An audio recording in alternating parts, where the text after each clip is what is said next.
Today is day 86 of 100 random acts of kindness. We are 2 weeks away from the 100 mark, which is insane.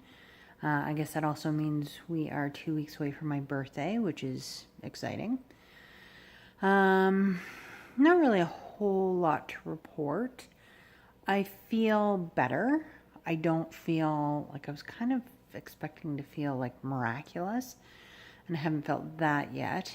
I also have a lot of other symptoms, just of cancer. I've got these nodes on my head that are popping up like crazy, which is what they biopsied from way back when I was diagnosed metastatic right here. So I walked down the aisle at my wedding with stitches in my head. And so now I have, from that point, I probably have another 10 at least.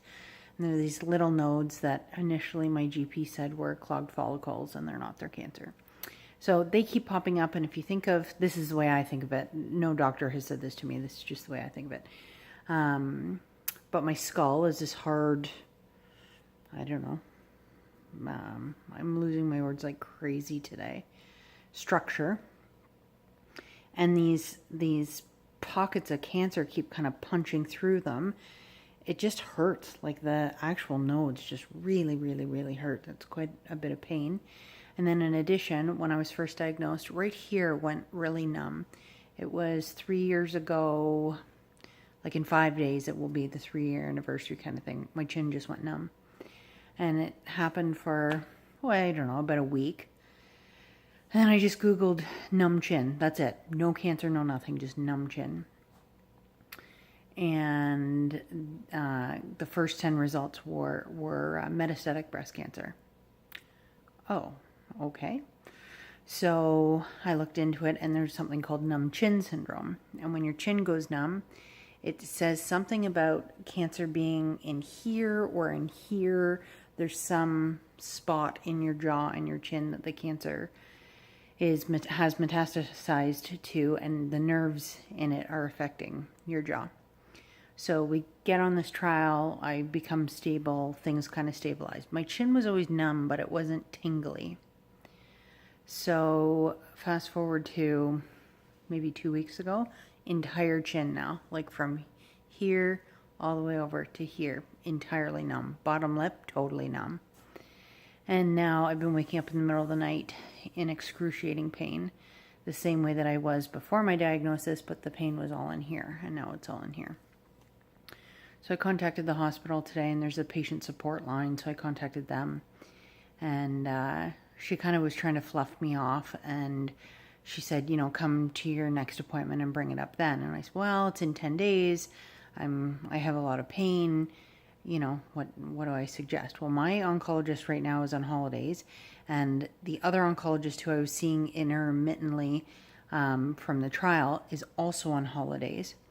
So she said, well, your oncologist is on holidays. He'll be back next week. And I said, well, that's not actually my oncologist.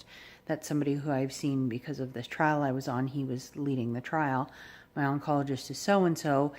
Maybe the person who's covering for that person could take a look.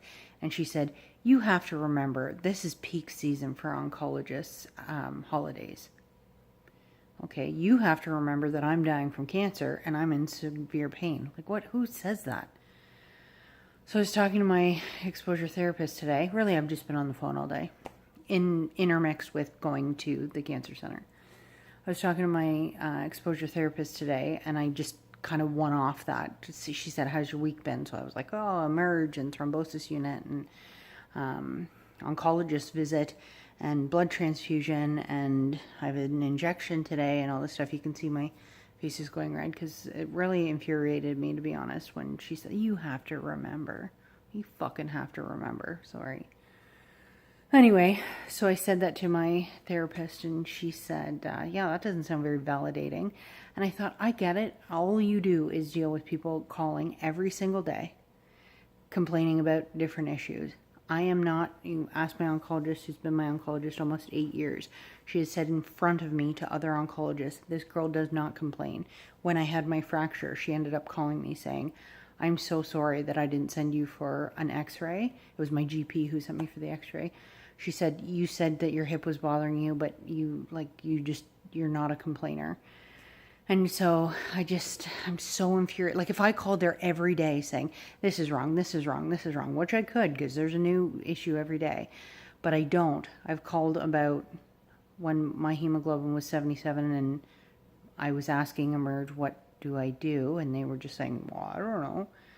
So I called saying, I can't do anything. I can't go to the bathroom without almost passing out.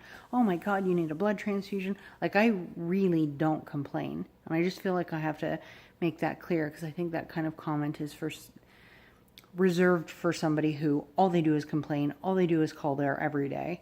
And I never call there, and for it to be like, you have to remember. Like, why do patients have to suffer? Everybody deserves a holiday. Frig, my oncologist deserves 1,000 holidays. Shit, I can't imagine the stress that she's under. That's not my concern. It's that when there is an issue, what happens then? Well, the holiday schedule is too crazy for you to have a side effect. Like, anyway, so the end result was wait the 10 days.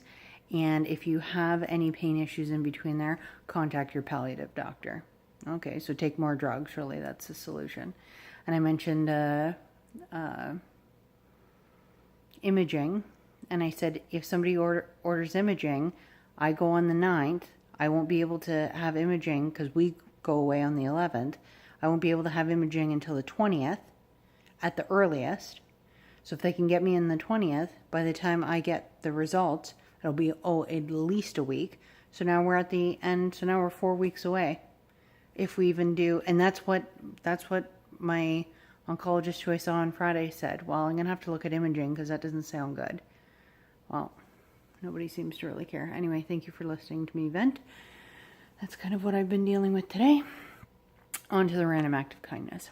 So I talk about Twitter all the time. I love Twitter. Twitter and I get along really well. I'm on Twitter all the time. Somebody starts following me, I start following her back. What happened? I say how oral chemo isn't covered. She messages me, tries to help out with that. And I said, well, I don't really know what the total outcome will be. I'll contact you in a couple months once I know kind of the total. But I thought, wow, that was really nice. Like, somebody I've never met before, kind of offering some solutions. So then, what was the next thing? I guess Emerge. And so she messages me and says, if you're still in Emerge, I think it was like 7:30 maybe, and I got out of there at 7 in the morning. So she said, if you're still in Emerge, text me at this number, I'll see what I can do. And there was something along the lines of, something along the way that I think I figured out that she worked at the hospital or something. So she's in Ottawa and she works at the hospital. So I wrote her back and I said, no, we're already home. Like, everything's okay. Okay. So then the next issue was a blood transfusion. And she said, if you have any questions, let me know. I run an anemia clinic, transfusion clinic, I think is what she called it. Okay. So no, I didn't need anything there. So fast forward to Sunday, I'm about to get the transfusion on Monday. So this is somebody who I've followed for a few months. We followed back and forth. We've had contact. She has offered her help over and over again. I've never met her before. And that's all I know, I guess. She works at my hospital.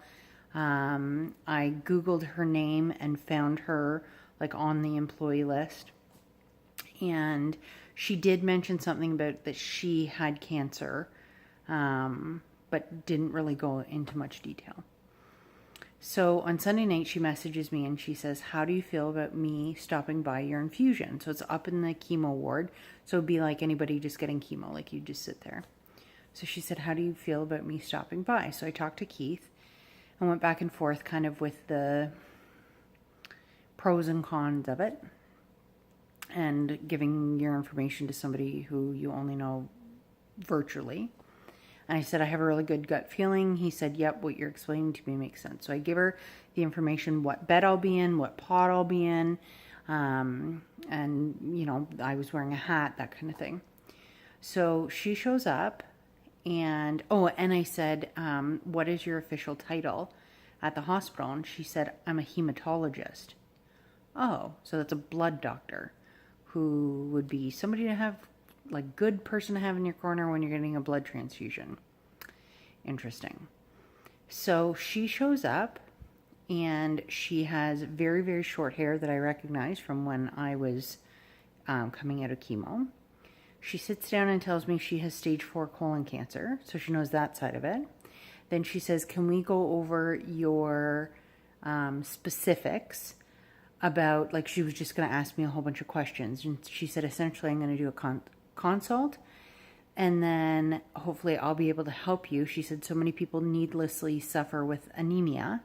And she said, so maybe between a few injections and transfusions and whatever, we can kind of get you back to tip top. And I thought, oh, okay. Like, you're just going to do this out of the goodness of your heart?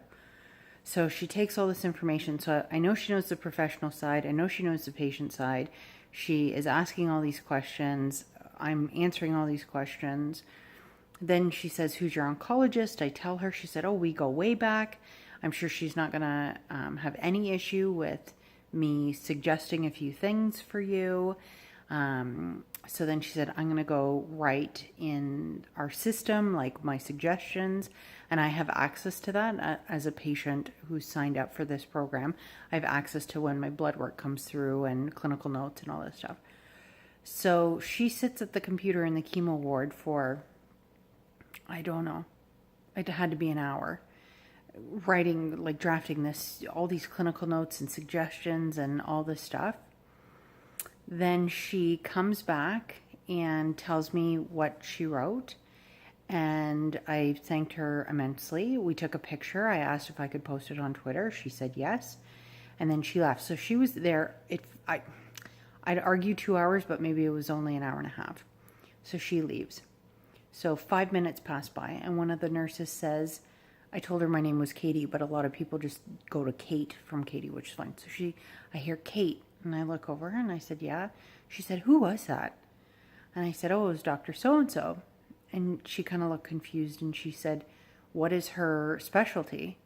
And I said, hematology. And at the same time I said that, somebody kind of, it's hard to explain, but somebody who was kind of standing there said the same thing, who worked at the hospital. And he said, she's one of the head doctors in hematology.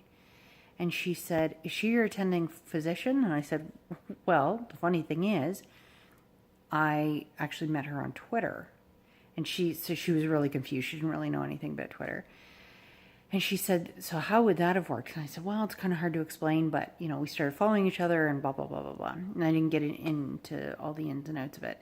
And she said, that never happens. Like, she said, she just, like, there are good people in this world. They were absolutely astonished, as am I still to this point. I think it's absolutely incredible. Like, she's not submitting anything to OHIP. She just sat there and went, you know what, this girl, I know her through social media.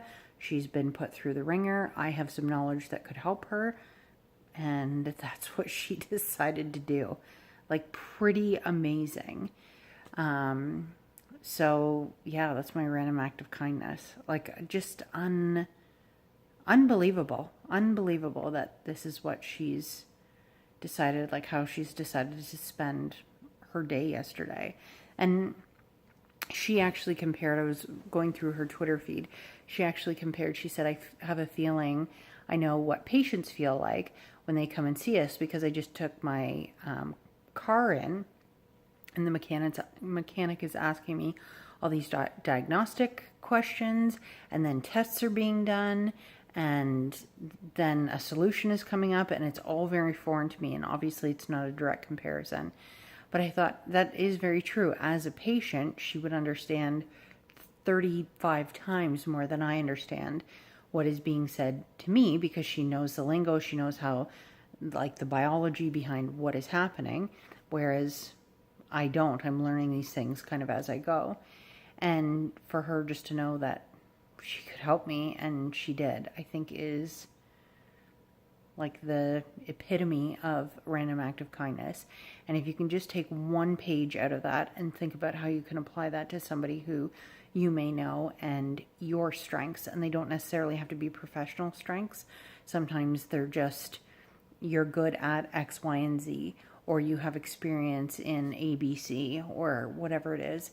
I've talked so much about, even if you can clean a house, offer to clean somebody's, even if it's bathroom, even if you only have a half an hour, offer to clean their bathroom or do their grocery shopping and price match for them and save them $20, whatever it may be. Just speak to your strengths, because this was amazing. Like the thought of just somebody seeing me on Twitter, and I'm very active on Twitter, but her seeing me and just going, yep, I can help that girl, is pretty amazing. And I think the power of random acts of kindness is overwhelming. It's amazing how good this project has made me feel.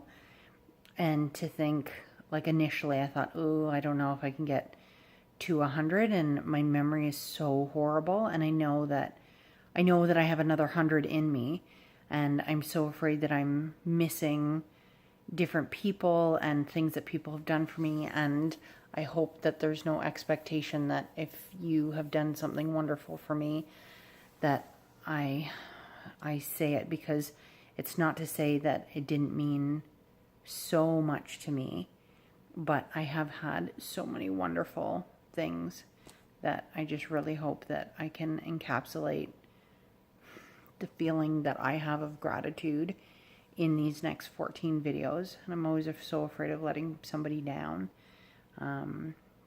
So even if I don't mention it, it doesn't mean that it didn't mean so much to me, because it is incredible. It is incredible what people have done for me. I think this is officially the longest video, but I have one more thing to say. At the start of each of my exposure therapy appointments, my therapist says, on a scale of 0 to 10, 0 being horrible, 10 being amazing, how do you rate your, kind of how things have been going the last week? And I always, no matter what has gone on, I think the lowest I've given it is an 8, because I have this amazing life with this amazing husband and these wonderful friends and incredible support. And today, just with, like I said, starting at like a week from today, I was in Emerge and then thrombosis clinic and blood transfusion. A lot has happened in the last week, and I felt like crap for like 6 weeks. And I just burst into tears, and I said, I'm giving it a 5 out of 10. And I feel so guilty about this 5 out of 10, because I have such a good life in comparison to so many people that I have no right giving it a 5 out of 10, but I have had a very hard week. And I'm sure anybody watching this would hopefully justify that 5 out of 10 and give it to me this week. And hopefully next week we can be back up to 8 or 9 out of 10. But I really do just feel so much gratitude all the time for the amazing things that so many people have done for me. So all for today. Thank you for listening to me gab on. Sorry for the long intro of me complaining about life as a 4-stager. It just kind of gets to be a bit much sometimes, and when you're relying on somebody else to deal with your pain, and I'm kind of a little over that feeling of not having any control over the pain or the appointments or the procedures or the scans or the coverage or the, you're just kind of at the will of everybody else. It gets to be a bit much. So on to tomorrow. Thank you so much for listening to me yak.